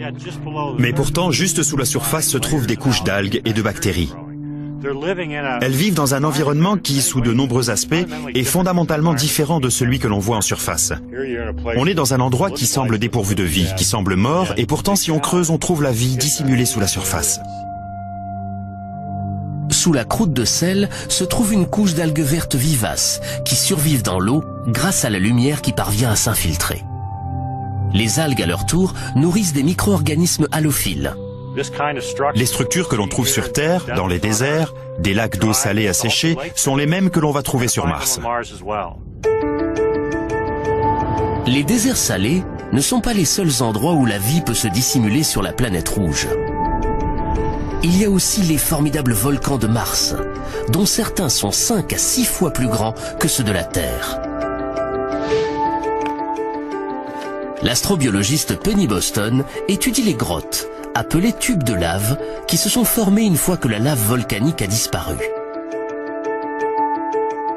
Il y a encore peu de temps, nous estimions que de telles grottes étaient dépourvues de vie. La lumière du soleil n'y pénètre pas, ce qui signifie l'absence de photosynthèse. Mais Penny Boston a trouvé des preuves de vie extrêmes dans des tubes de lave situés à proximité d'Albuquerque, au Nouveau-Mexique. Nous savons qu'il y a sur Mars quantité de tubes de lave. Nous avons donc ici la possibilité de voir comment ils se sont formés, ainsi que les formes de vie qui les habitent.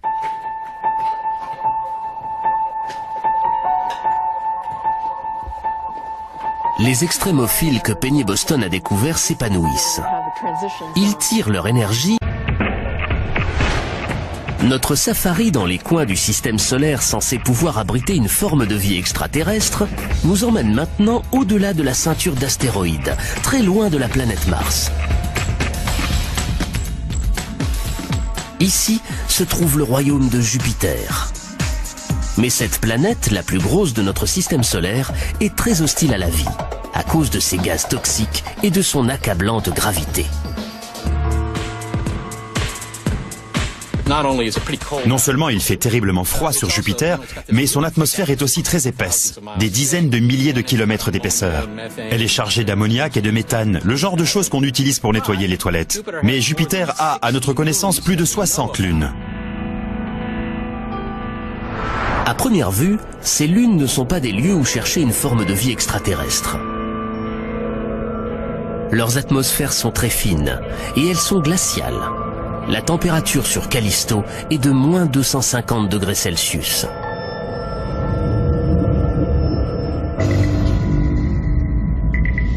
Les sondes Voyager et Galileo n'ont rien détecté d'autre que de la glace à la surface de ces lunes.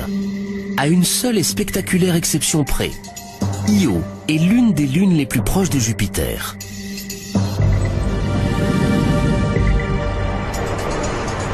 Lorsque la NASA a envoyé Voyager 1 sur Io en 1979, les astronomes ont eu la surprise de trouver sa surface couverte de gigantesques volcans. Io possède la plus grande activité volcanique du système solaire. Des matériaux volcaniques jaillissent constamment de sa surface. Qu'est-ce qui peut bien chauffer l'intérieur de cette lune glaciale? Étonnamment, c'est la force de gravité de Jupiter. La planète géante exerce une colossale attraction gravitationnelle sur ses satellites. Plus la Lune est proche, et plus grande est la force, si grande qu'elle peut étirer leur croûte. Mais certains de ces satellites ont des orbites elliptiques. En s'approchant de Jupiter, leur croûte s'étire vers elle. Et lorsqu'ils s'en éloignent, leur croûte reprend sa forme sphérique. Ce mouvement constant crée des frictions dans les entrailles de la Lune. Et la friction génère de la chaleur. Cela revient à frotter deux bâtons l'un contre l'autre pour faire du feu. L'attraction de Jupiter réchauffe Io de l'intérieur vers l'extérieur. Les gaz volcaniques et l'absence d'eau rendent Io hostile à la vie. Mais d'autres gros satellites de Jupiter sont plus éloignés. suffisamment près pour que la gravité de Jupiter les réchauffe de l'intérieur, mais assez loin pour que leur surface demeure calme. 3 d'entre eux semblent particulièrement prometteurs comme éventuel habitat d'une vie extraterrestre. La lune la plus éloignée de la planète géante est Callisto. En surface, Callisto ressemble à notre lune, déchirée et ravagée par les innombrables chocs d'astéroïdes. Ces impacts ont pu faire fondre la glace pendant de brèves périodes, permettant à la vie de prendre pied. Mais en 1998, l'astronef Galiléo a repéré un incubateur beaucoup plus prometteur, bien en dessous de la surface de Callisto. Des roches radioactives et une pression colossale dans son noyau chauffent l'intérieur de Callisto. La chaleur a pu faire fondre la calotte glaciaire par en dessous, créant ainsi un océan caché. Et un océan caché pourrait signifier une vie cachée. En volant plus près de Jupiter, nous découvrons sa plus grosse lune, Ganymède. Ganymède est aussi terriblement accidentée. Des crêtes se dressent au-dessus de sa surface, tout comme les sillons d'un pneu. Ces points lumineux sont des cratères ayant jusqu'à 5 km de diamètre et probablement remplis de gel. Mais ces photos nous donnent le plus fascinant indice sur l'endroit où la vie pourrait se cacher. Elles montrent des glaciers en mouvement. Des glaciers ressemblant à ceux de la Terre. Les glaciers mouvants de Ganymède pourraient aussi être le signe d'une source de chaleur à l'intérieur. Donc, tout comme Callisto, Ganymède pourrait posséder un océan caché, enterré sous 200 km de glace. Mais la 3e lune de cette étape de notre safari est la plus intrigante. Elle s'appelle Europa. Des 3, c'est elle qui est la plus proche de Jupiter. Cette proximité de la planète géante signifie que le noyau d'Europa pourrait être très chaud, beaucoup plus chaud que ceux de Callisto et de Ganymède. Mais sa surface demeure glaciale. Une puissante combinaison pour la vie, car il pourrait y avoir une zone tempérée où le froid et le chaud se rencontrent. Des fissures gigantesques entaillent l'épaisse croûte de glace d'Europa, signe que la glace dérive constamment.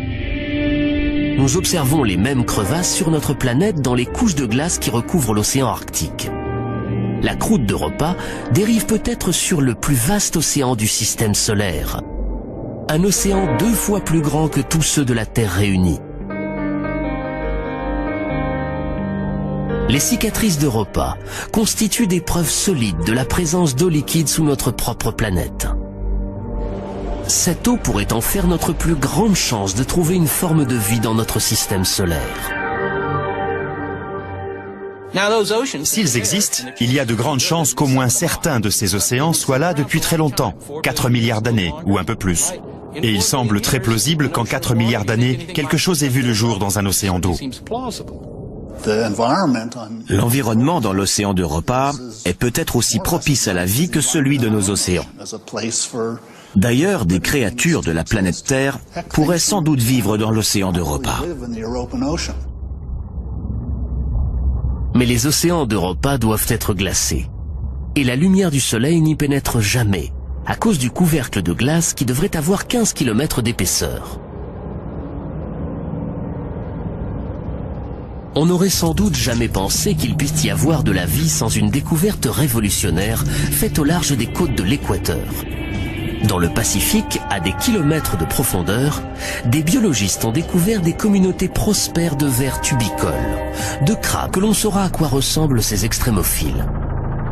Mais ils pourraient être semblables aux créatures vivant sur Terre dans les milieux les plus extrêmes. Une équipe inhabituelle de biologistes, appelée astrobiologistes, recherche sur Terre les formes de vie que l'on pourrait trouver dans l'espace. L'astrobiologiste Rocco Mancinelli est en quête d'extrémophiles martiens. Si l'eau s'est infiltrée sous la surface, qu'est-elle devenue ensuite? Des poches d'eau de mer se sont formées. Quel genre d'organisme peut vivre dans de l'eau salée? Un organisme halophile.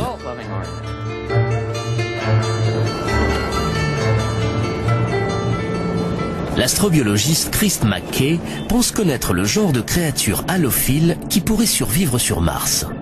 Des créatures très ressemblantes à celles qu'il a trouvées dans l'un des endroits les plus secs et les plus salés de notre planète. La vie sur Mars est confrontée au même défi fondamental que la vie dans la vallée de la mort, la sécheresse. Ce à quoi la vie a le plus de mal à s'adapter. Il y a des millénaires, un lac salé remplissait la vallée de la mort, tout comme des lacs remplissaient le Valles Marineris de Mars.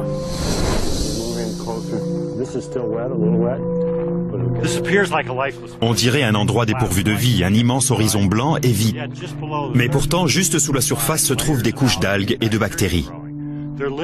Elles vivent dans un environnement qui, sous de nombreux aspects, est fondamentalement différent de celui que l'on voit en surface. On est dans un endroit qui semble dépourvu de vie, qui semble mort, et pourtant si on creuse, on trouve la vie dissimulée sous la surface. Sous la croûte de sel se trouve une couche d'algues vertes vivaces qui survivent dans l'eau grâce à la lumière qui parvient à s'infiltrer. Les algues, à leur tour, nourrissent des micro-organismes halophiles. Les structures que l'on trouve sur Terre, dans les déserts, des lacs d'eau salée asséchés, sont les mêmes que l'on va trouver sur Mars. Les déserts salés ne sont pas les seuls endroits où la vie peut se dissimuler sur la planète rouge. Il y a aussi les formidables volcans de Mars, dont certains sont 5 à 6 fois plus grands que ceux de la Terre.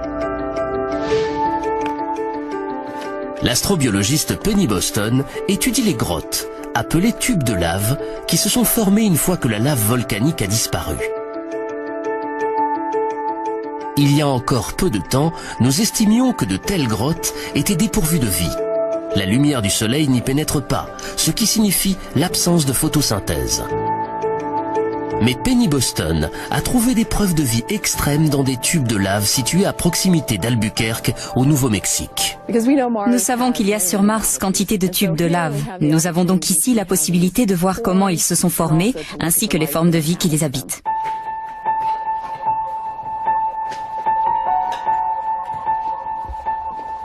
Les extrémophiles que Penny Boston a découverts s'épanouissent. Ils tirent leur énergie des minéraux contenus dans les parois de la grotte. Nous voici près de la paroi et vous pouvez voir ces petites poches blanches qui se développent sur le basalte noir. Chacune de ces poches est une véritable métropole pour ces petites créatures.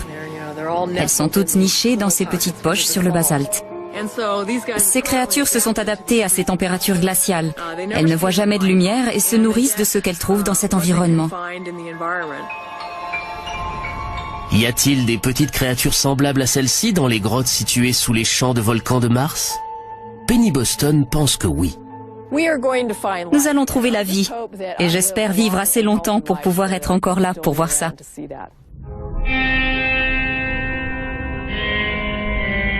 Nous pouvons déjà avoir un premier aperçu des Martiens, non pas en visitant leur planète, mais grâce à leur visite sur la nôtre. Il y a 16 millions d'années, un astéroïde s'est écrasé sur Mars, projetant une roche de près de 2 kilos dans l'espace. Étonnamment, cette roche a pris la direction de la Terre et est venue se poser dans l'Antarctique. À l'intérieur, David McKay et Everett Gibson, chercheurs à la NASA, ont eu la surprise de trouver des silhouettes de fossiles. L'eau a creusé de petits tunnels dans la roche. Et dans ces tunnels, les deux hommes ont découvert ce qu'ils estiment être la preuve d'une vie bactérienne. Ce sont des petits microbes. Ils sont morts. Ils sont fossilisés. Dans certains cas, on ne voit même pas de forme, on ne voit que des empreintes ou la preuve qu'ils étaient là. Une vie provenant de Mars? Peut-être. Notre équipe est persuadée qu'il y a là une vie fossile. Nous n'avons pas encore pu le démontrer définitivement et de nombreuses personnes sont sceptiques. Mais nous rassemblons d'autres indices. Nous avons des composants chimiques et notre but est de convaincre les gens de la présence réelle d'une vie fossile. La quête ne fait que débuter. La NASA prévoit d'envoyer sur Mars un module appelé Phoenix. Il va étudier la calotte glaciaire de la planète et sonder à près d'1 mètre de profondeur. La NASA a même le projet d'y envoyer des êtres humains. Ils ne rencontreront sans doute pas les petits hommes verts qui peuplent notre imaginaire. Mais ils pourraient trouver certaines formes de vie. À quoi ressembleront-elles? Il y a de fortes chances pour qu'elles vivent sous terre et puissent survivre avec très peu d'eau. Peut-être un organisme avec un penchant pour les minéraux, comme les créatures qui peuplent les tubes de lave du Nouveau-Mexique.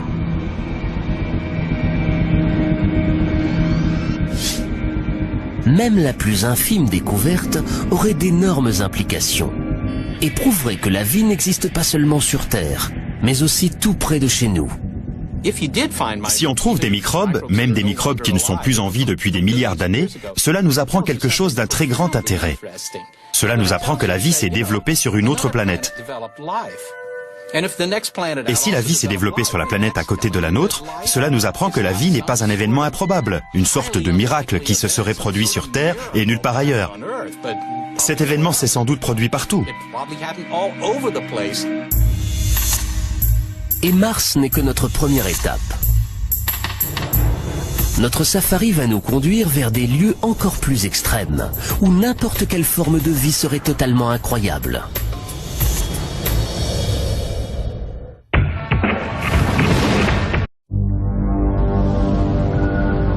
« 2004. En s'approchant de Saturne, la planète aux anneaux et de ses 56 lunes, la sonde spatiale Cassini fait une découverte pratiquement inconcevable. Des conditions pouvant permettre la vie. Et si ces conditions peuvent exister à une telle proximité, que pourrions-nous trouver dans la galaxie suivante, sur une planète semblable à la Terre ?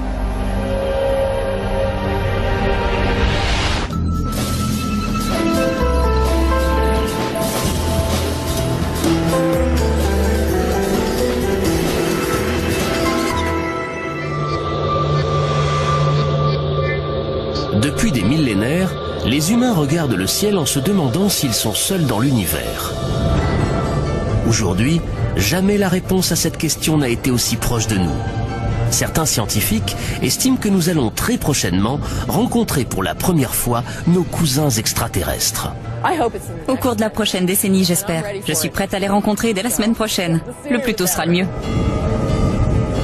De plus, nous pourrions découvrir ces extraterrestres non pas sur des planètes éloignées situées dans des galaxies inexplorées, mais tout près de nous, dans notre propre système solaire. Les chercheurs accumulent les preuves que E.T. se trouve quelque part par là et qu'il vit dans le plus dangereux des mondes.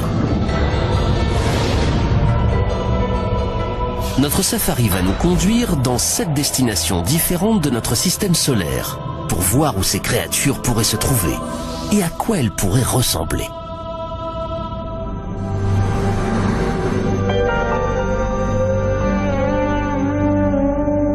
Ces territoires exotiques sont terriblement inhospitaliers. La vie telle que nous la concevons y serait instantanément anéantie.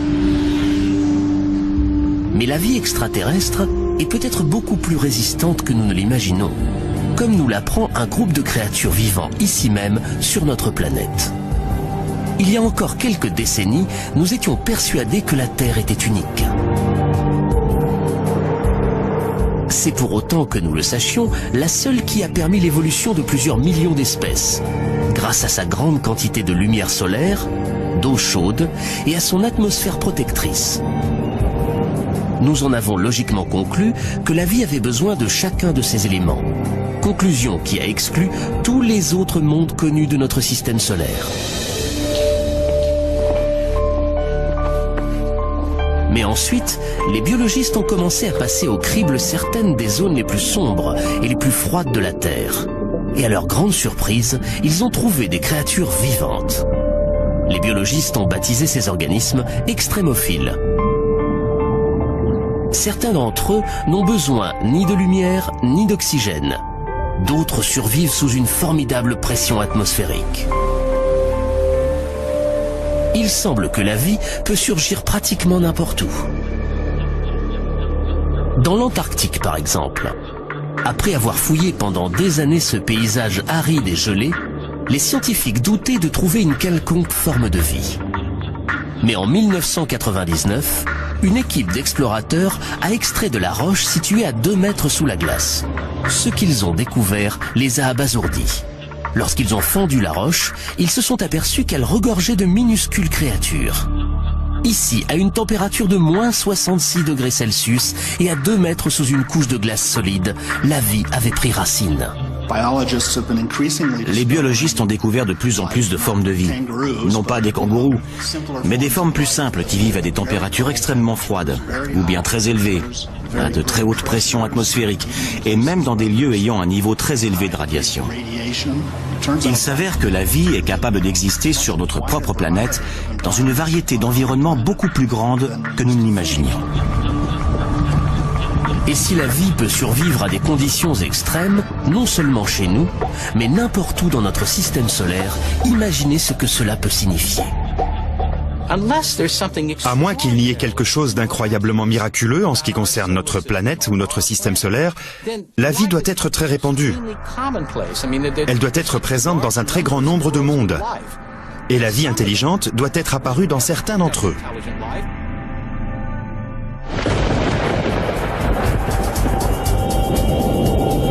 Au commencement, nous avons tous été un jour des extrémophiles. Notre Terre était une planète aussi mortelle que n'importe quelle autre. Pendant le premier milliard d'années de son existence, notre planète a été impitoyablement pilonnée par des débris cosmiques. Ces impacts ont transformé sa surface en une infernale étuve bouillonnante où la vie était impossible. Mais une fois que le système solaire s'est stabilisé et que la Terre a commencé à refroidir, l'eau est apparue, ouvrant la route à la vie. En 1953, lors d'une expérience de laboratoire, le chercheur Stanley Miller a démontré à quel point la vie était apparue facilement sur Terre. Il a combiné de l'eau avec de l'hydrogène, du méthane et de l'ammoniac, éléments qui composaient à l'origine l'atmosphère terrestre. Il a ensuite soumis cette solution à des décharges électriques censées simuler des éclairs. Le résultat qu'il a obtenu a bouleversé le monde. Miller avait créé des molécules organiques appelées acides aminés, les protéines de base de tout organisme vivant. Si des éclairs ont permis de faire surgir la vie sur Terre, pourrait-il avoir fait de même sur d'autres planètes? Les sondes galactiques ont désormais trouvé dans notre système solaire les ingrédients dont Miller s'est servi pour son expérience, y compris un élément essentiel à la vie. L'un des éléments que chaque forme de vie connue sur Terre possède, c'est l'eau liquide.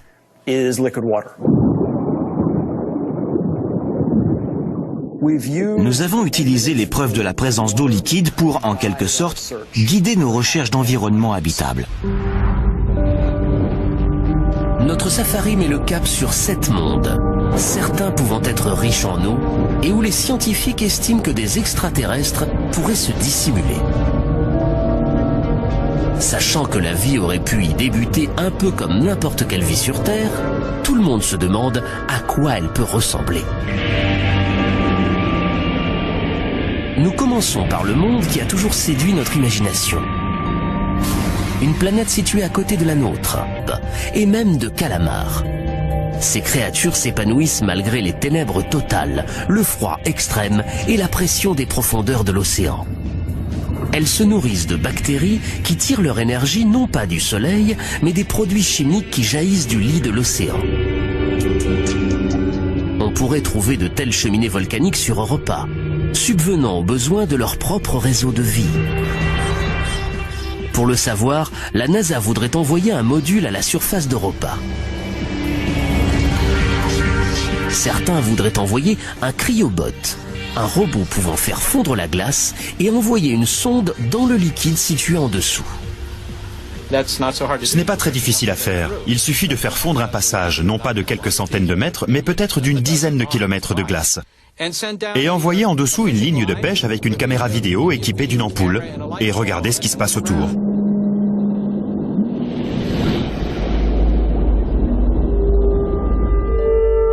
Avec une telle quantité d'eau, on ne peut pas écarter la possibilité que des formes de vie très basiques aient évolué. On pourrait même trouver des créatures aussi évoluées que certaines de celles qui vivent chez nous.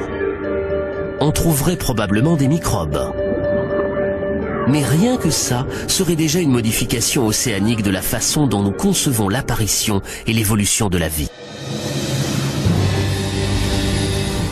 Europa est chaude. Mais que se passerait-il si la planète était l'une des plus froides que l'on connaisse? Ou si ces lacs étaient remplis de produits chimiques toxiques et non d'eau? Tels sont les mondes que nous allons découvrir, tandis que notre safari s'enfonce plus profondément dans l'espace. Nous nous dirigeons maintenant à 1 milliard de kilomètres de la Terre, à 1 milliard de kilomètres de la lumière et de la chaleur, au-delà de Jupiter, vers la seconde planète la plus grosse de notre système solaire.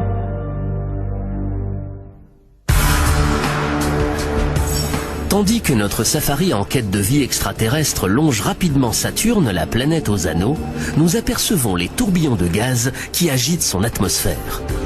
Nous ressentons aussi la gravité de Saturne, plus faible que celle de Jupiter, mais néanmoins considérable. Nous poursuivons notre route. Nous n'avons pas la chance d'y trouver une quelconque forme de vie. Les anneaux de Saturne sont eux aussi terriblement inhospitaliers. Ils sont faits de roches et de blocs de glace, aussi petits qu'un grain de sucre ou aussi gros qu'une maison. Mais Saturne a de nombreuses lunes. Jusqu'à présent, nous en avons repéré 56. Notre safari se dirige tout d'abord vers l'une de ces lunes, un minuscule satellite glacé appelé Encelade, dont le diamètre n'atteint pas 500 km. Ici, la gravité est très faible, une fraction de celle de la Terre. Et Encelade n'a pratiquement pas d'atmosphère. La Lune réfléchit dans l'espace presque toute la lumière du Soleil qui l'atteint, ce qui en fait l'objet le plus brillant de notre système solaire. Il y a encore très peu de temps, nous pensions qu'Encelade était trop froide pour permettre la vie. Il s'avère que nous avions tort. En 2005, après 7 ans de voyage, la sonde Cassini s'est approchée de la minuscule Lune et a détecté quelque chose qui a abasourdi Caroline Porco, le principal chercheur de la mission. Voilà la photo qui a attiré notre attention, qui nous a coupé le souffle. Ce que vous voyez sont les jets d'eau d'un geyser. La vapeur et l'eau chaude du geyser heurtent le vide glacé de l'espace et explosent en un jet de glace. L'absence presque totale d'atmosphère ne pouvant le retenir, le nuage de glace peut devenir aussi gros que la Lune elle-même. Caroline Porco n'a jamais rien vu de tel ailleurs. C'est un peu le rêve de tout explorateur planétaire de tomber sur un corps céleste tel qu'Encelade. Ces jets, ces fontaines si vous préférez, crachent de la vapeur et de la neige glacée à des centaines de kilomètres au-dessus du pôle sud d'Encelade. Une seule conclusion s'impose. Le noyau de la minuscule et glaciale Encelade est chaud. Tout comme celle de Jupiter, la formidable force de gravitation de Saturne s'exerce sur ses satellites, créant des frictions et de la chaleur en leur sein. Ce qui semble pour l'instant une conclusion inévitable, c'est qu'il doit y avoir de l'eau liquide dans les entrailles d'Encelade, car c'est chaud. La seule façon dont nous pouvons expliquer la chaleur, sans parler des jets, nous indique que les températures doivent être suffisamment élevées pour liquéfier l'eau. De la chaleur, de l'eau liquide. Même aux confins de notre système solaire, on peut trouver les éléments fondamentaux de la vie. Quel genre de créature pourrait vivre dans les eaux brûlantes d'un geyser? Grâce aux sources chaudes de la Terre, on en a une petite idée.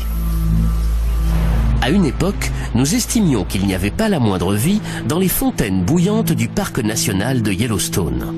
Mais un jour, des chercheurs ont découvert des microbes dans ces eaux. Des microbes se nourrissant des produits chimiques dissous dans l'eau. Aujourd'hui, on les appelle thermophiles. Les plus robustes peuvent s'épanouir dans des eaux bouillantes. Pourrait-il y avoir des thermophiles sur Encelade ? Pour le découvrir, nous allons aller voir de plus près. Il fait trop froid pour que quoi que ce soit puisse vivre à proximité de la surface. Les températures y atteignent moins 200 degrés Celsius. Mais dans l'eau chaude souterraine, Dans le jet glacé qui s'élève au-dessus d'Encelade, les sondes de Cassini ont trouvé du gaz carbonique et du méthane, éléments capables de nourrir la vie, tout comme les produits chimiques des sources de Yellowstone nourrissent les microbes qui y vivent. Nous avons là un corps qui a très vraisemblablement de l'eau liquide dans son sein. Nous avons vu qu'il y a des composants organiques de base et une multitude de choses qui en font, à mon avis, le corps céleste offrant le plus grand intérêt astrobiologique de notre système solaire.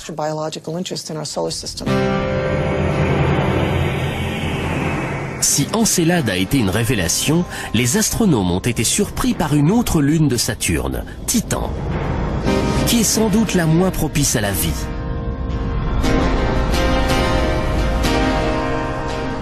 Titan ne reçoit qu'une dose limitée de lumière solaire, près de 1000 fois moins que la Terre. Les sondes envoyées sur Titan ont détecté de la glace, Mars. De toutes les planètes sur lesquelles nous avons cherché des traces de vie, c'est celle que nous avons le plus étudiée. Le chercheur qui pourrait être le premier à apercevoir des Martiens, si on en trouve, est Steve Squyres, responsable à la NASA des recherches sur Mars. De toutes les planètes, Mars a toujours exercé une fascination particulière sur les êtres humains. Depuis très longtemps, nous en savons assez sur Mars pour penser que c'est probablement celle qui ressemble le plus à la Terre. C'est peut-être celle qui ressemble le plus à la Terre, avec une atmosphère et des saisons. Mais nous, les humains, nous ne survivrions pas longtemps sur Mars. Sa couche d'air est extrêmement fine, 1% de la couche d'air sur Terre au niveau de la mer. Et elle est située dans un très mauvais voisinage de notre système solaire, à proximité d'une ceinture d'astéroïdes. Son atmosphère est trop fragile pour la protéger. Sa surface est constamment bombardée par des astéroïdes. Des vents violents peuvent transformer le sol sableux de Mars en de violentes tempêtes qui maltraitent la totalité de la planète des semaines durant et engendrent des tornades de 8 km de haut. À l'équateur, la température à midi est de 0 degrés Celsius et chute jusqu'à -70 pendant la nuit. David Grinspoon est conservateur en astrobiologie au Musée de la Nature et de la Science de Denver. Selon lui, Mars serait plus chaude si elle n'était pas un avorton de planète. Lorsque je prends une tasse de café, je sais qu'un petit expresso va refroidir rapidement, tandis qu'une plus grande tasse de café va rester chaude plus longtemps. Les gros objets restent chauds plus longtemps, parce que leur intérieur est protégé du froid qui s'évite à l'extérieur. Il en va exactement de même pour les planètes. Une petite planète va se refroidir plus tôt dans son histoire, tandis qu'une planète plus grosse, telle que la Terre, va rester chaude pendant des milliards d'années, ce qui en fait un meilleur endroit où y chercher la vie. Malgré les inconvénients qu'elle présente, Mars a toujours fasciné les scientifiques. Parce que son terrain semble donner la preuve de pouvoir permettre la vie. Son paysage dynamique fait de montagnes, de volcans et de profonds ravins n'est pas différent de celui de notre Terre. Pour les premiers astronomes, cette topographie ressemble à des océans et à des fleuves. Et même à un système de canaux, censé non seulement permettre la vie, mais avoir été créé par elle. Aux États-Unis, Percival Lowell a observé ces choses et on a conclu que leur géométrie était tellement droite et régulière qu'elle ne pouvait qu'être le fruit d'une vie intelligente. Il avait raison. Le problème, c'était que la vie était du mauvais côté du télescope. En voyant ces choses-là par l'oculaire d'un télescope, la combinaison œil-cerveau a commencé à mettre en relation des choses qui n'étaient pas vraiment là. Lowell n'était pas le seul. Certains scientifiques ont été choqués lorsque la sonde Viking 1 a retransmis cette image. S'agit-il d'un visage humain, sans doute réalisé par des Martiens à leur propre image? Notre safari nous permet de survoler la surface et nous pouvons constater que le paysage de la planète rouge est beaucoup plus quelconque. Nous ne verrons peut-être jamais de Martiens capables de construire des structures aussi monumentales, ce qui ne signifie pas pour autant qu'il n'y ait pas de vie sur Mars.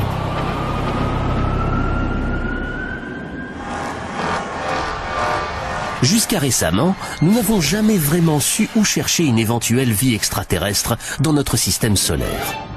Mais nous avons toujours su à quoi devaient ressembler les extraterrestres, une fois que nous les aurions dénichés.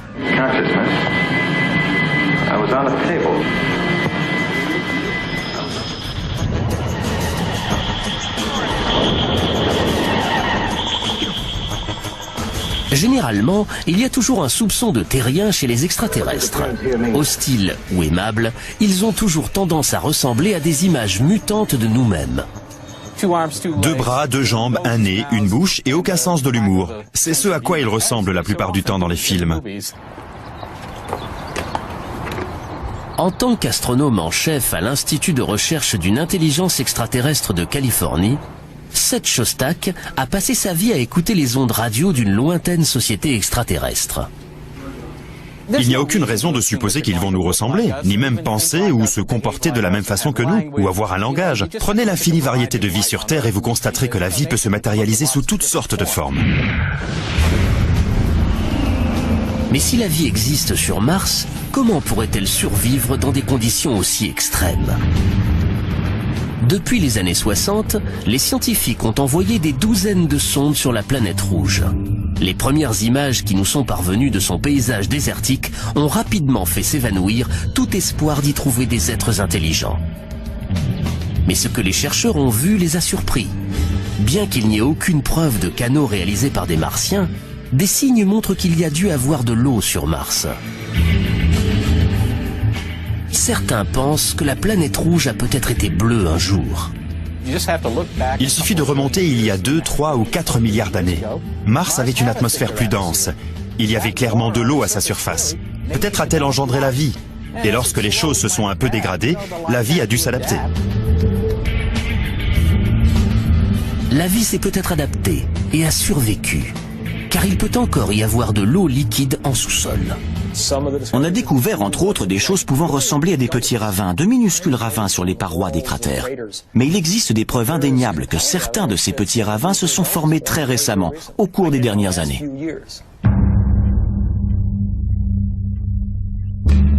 Mais sans eau en surface et avec des températures polaires et une atmosphère terriblement raréfiée, Mars est une planète sur laquelle une seule sorte de créature pourrait vivre, un extrémophile. Les extrémophiles se développent dans les pires des environnements. Pour voir où ils pourraient se cacher sur Mars, nous nous rendons dans le Valles Marineris, une énorme crevasse à la surface de Mars, par endroits 20 fois plus large que le Grand Canyon, et dont la profondeur égale presque la hauteur de l'Everest. Des lacs inondaient peut-être autrefois cette vallée, et ces lacs abritaient peut-être des formes de vie. L'eau s'étant tarie, la vie a pu évoluer pour faire face à un environnement devenu plus hostile. Ce n'est que lorsqu'on les trouvera